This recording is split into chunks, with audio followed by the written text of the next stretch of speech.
The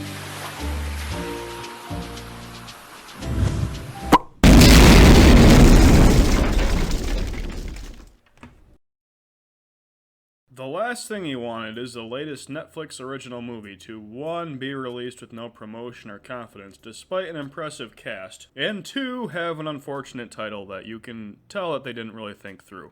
Come on guys, you really make it too easy for the internet sometimes. I know it's based on a book, but you really should have changed the title. This movie takes place in the good old 1980s, a time full of hair metal, AIDS, and the Cold War that we as a society are very nostalgic for. Anne Hathaway plays an investigative journalist looking to find a connection between the US and the growing violence in Central America. Some very powerful person from the States is giving some very dangerous people guns, and it's up to her to find out who and how and why and write her big story about it. But anyway, things go sideways when her gunrunner dad, played by Willem Dafoe, is hospitalized and she needs to complete a dangerous transaction in Costa Rica for him. She finds herself mixed up in the arms dealer world and she needs to get her story, and Ben Affleck is there as a government agent with questionable loyalties, and I'm just gonna say it now, this movie was a complete mess. There's a reason why the English language has the word incoherent in it, and that reason is the last thing he wanted.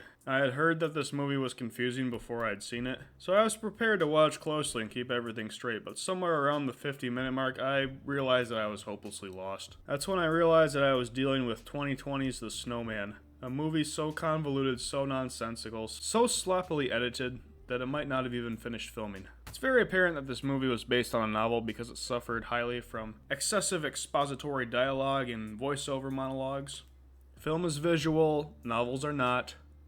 Therefore, when adapting a novel, you need to switch the story from a narration-driven medium to a visual one. If you don't, you get a movie that feels like a book, and that makes for a bad movie, like The Counselor. Did you ever see that one? It's probably a fine book, but as a movie, it's a visually uninteresting collection of scenes of people talking about things that could have been their own scenes. Show, don't tell, as they say. The last thing he wanted is a lot of scenes of things being explained to us through dialogue, and explained quite poorly, I might add. Therefore, the movie is boring, and not only confusing, but seems uneventful most of the time. You're not going to remember what happens in the movie if every scene looks the same. I did like the acting besides Ben Affleck, who wasn't that good an actor outside of David Fincher films. Anne Hathaway really threw herself into the role and delivered a compelling performance without overacting like she sometimes can.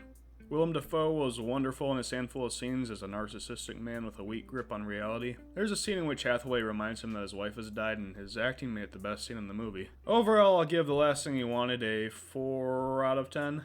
I don't think it's quite this bad, but I'm not going to act like it's some kind of underrated gem. There are lots of other movies like this that are a lot better. You want a better gun-running movie? Watch Lord of War. You want a better investigative journalism movie set in the 80s? Watch Kill the Messenger. You want a not better, but more entertaining, incoherent mess that is an insult to film editors everywhere? Watch The Snowman. Just ignore that giant banner on Netflix for a few more weeks. It'll go away and you'll never have to think about this movie ever again.